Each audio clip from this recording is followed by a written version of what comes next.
Just a few days ago, we had a big protected areas funding agreement, the BC Nature Agreement, along with a week earlier, the BC Conservation Financing Mechanism that will bring over $1 billion to support Indigenous protected areas and the expansion of the protected area system to 30% of BC's land area by 2030 as a minimum.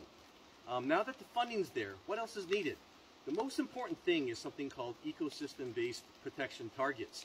So we've got an overall target of protecting 30% by 2030, but what's also needed are targets for every ecosystem so that the government can't evade protecting these valley bottom, incredibly rare ecosystems, for example, that often have the highest timber values and highest values for development.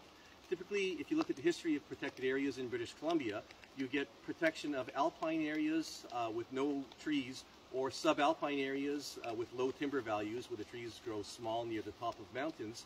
And you have a lack of valley bottoms, lower elevations with the big timber, most of the biological diversity, most of the species at risk that are lacking in the protected area system.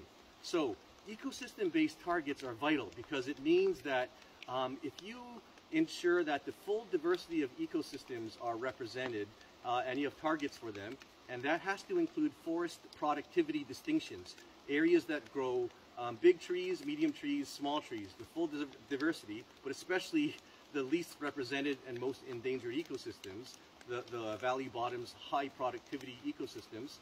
Then you ensure that you have the full range of biodiversity protected in the province.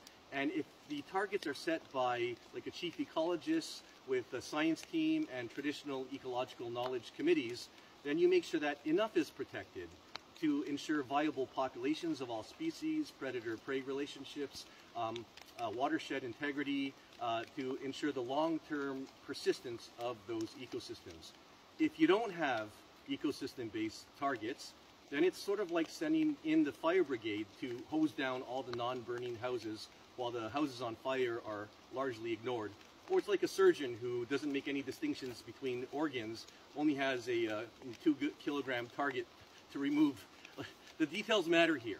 Ecosystem-based targets mean that you aim protected areas correctly to ensure the least represented, most endangered ecosystems. That's what we need now.